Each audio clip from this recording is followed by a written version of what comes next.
Hi there, this is Josh from Literary Gladiators, and today I am here with a book haul.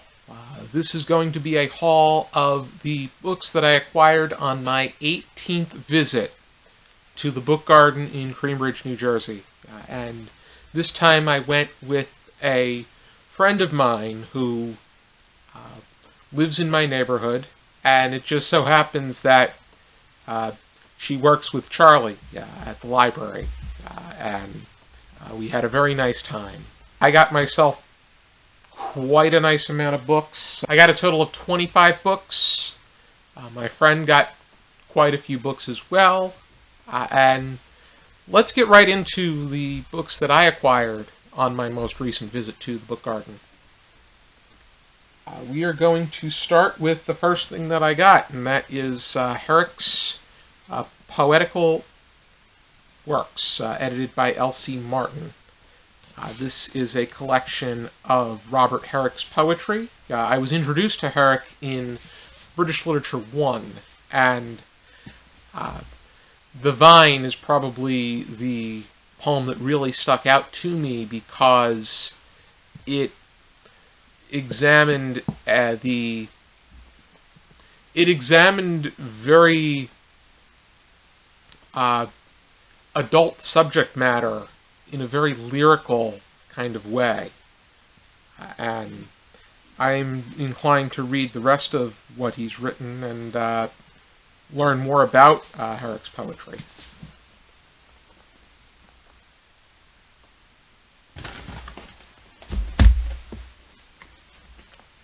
Next, I got The Best Loved Poems of the American People. This was selected by Hazel Fellman, and I'm interested to see what defines being the best loved poem or poetry of the American people, and which poems and why they were selected.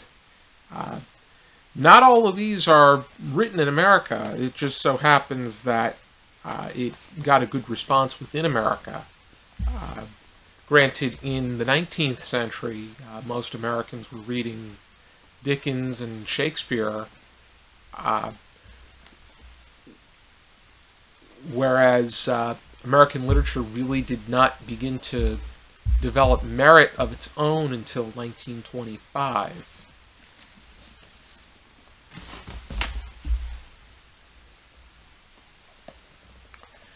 And by that I mean in the scholarly sense. It did not begin to be taught in colleges until that point in time. Next I got 101 Patriotic Poems. This seems to more so touch upon poetry with patriotism. And in some cases it really had an impact on the way that Americans perceived their country and the world around them, and because literature had the tendency to have a major impact as far as the way that people saw certain circumstances are concerned. One of the prime examples is the legacy of Paul Revere.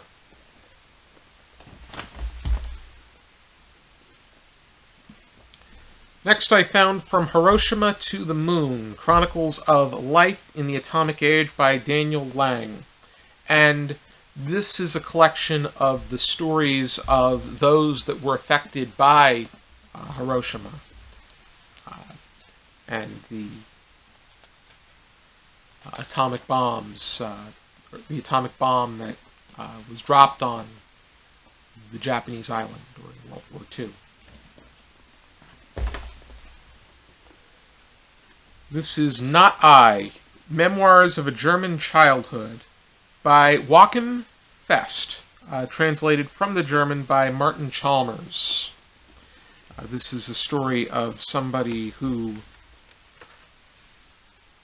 experienced the travesties that took place in Nazi Germany. Next I got a biography on Abigail Adams.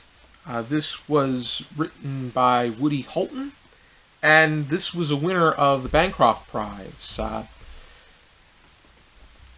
I think that book prizes interest me because it is interesting to see.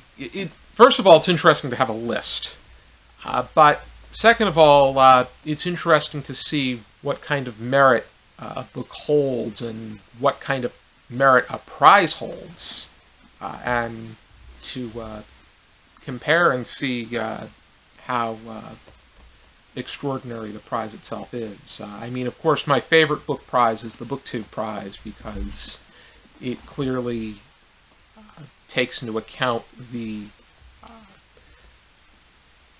opinions and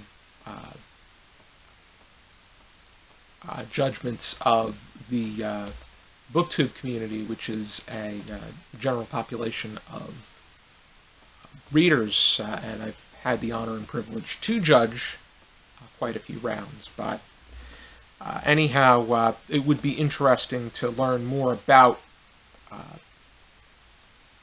Abigail Adams, as it would be to learn more about as many First Ladies as possible. Next, I got Cannibals of the Heart, a personal biography of Louisa Catherine and John Quincy Adams by Jack Shepherd. Jack Shepherd is the author of the Adams Chronicles, but this in particular concentrates on the marriage between John Quincy Adams, our nation's 6th president, and his wife, Louisa.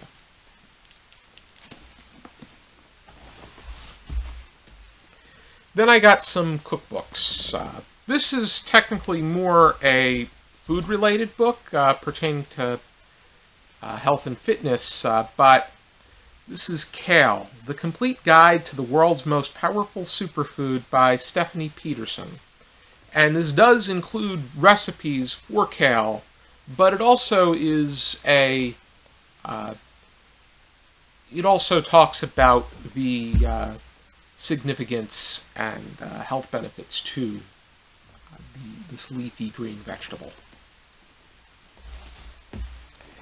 And here's a mammoth. Starting with ingredients.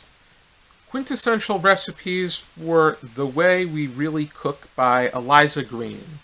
And these are pretty much starting points as far as cooking with particular ingredients are concerned.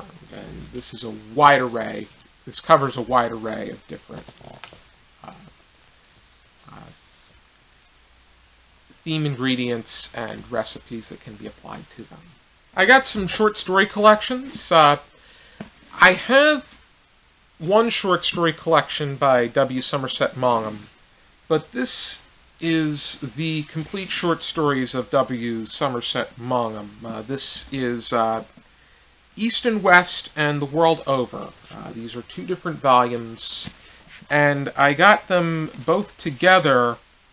For the 2 volumes, they were $8, so they were $4 each. I would like to read more of Somerset Maugham. I read of Human Bondage.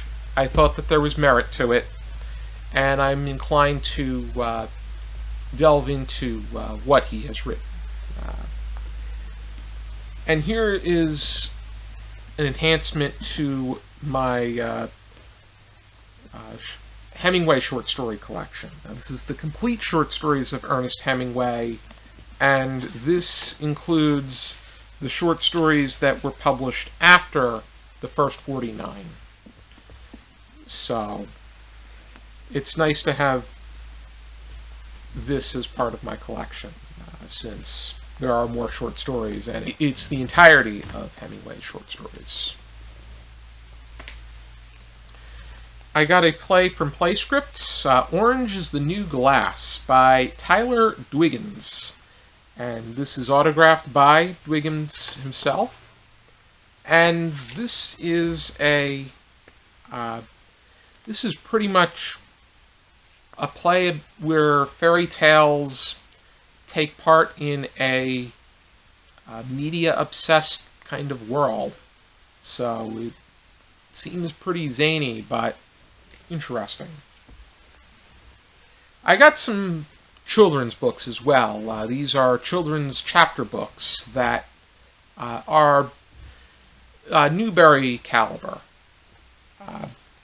I got 3 books by Jean Craighead George. This is Julie of the Wolves, which was the winner of the Newbery Medal. This is The Talking Earth. And My Side of the Mountain, which was an honor, a Newbery honor. Another Newbery honor that I acquired is Pictures of Hollis Woods by Patricia Riley Giff.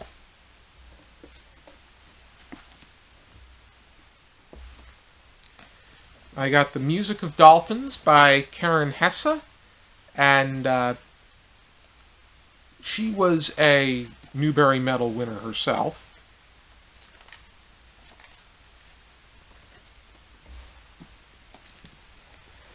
Another Newbery winner that I got was The View from Saturday by E.L. Konigsberg. And then I got a Newbery honor in The Wish Giver by Bill Britton.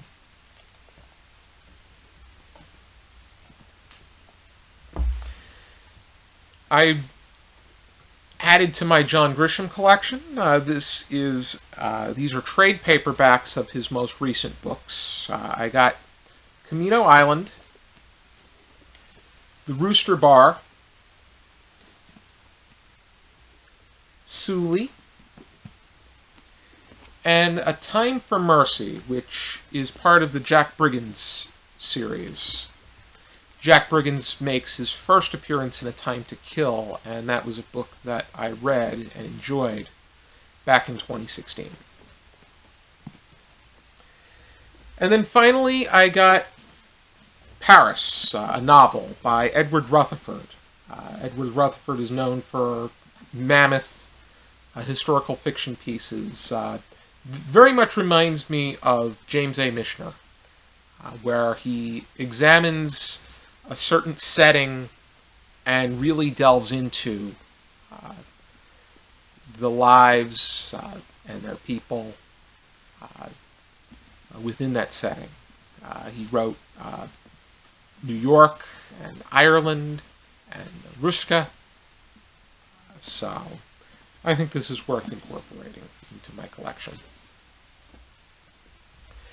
Those are the books that I acquired on my most recent visit to the book garden. I definitely want to go back and pay even more visits. I would like, you never know what you're going to get there. They are always bringing in new books, and you can find anything and everything as you make your way through the store. It's just amazing.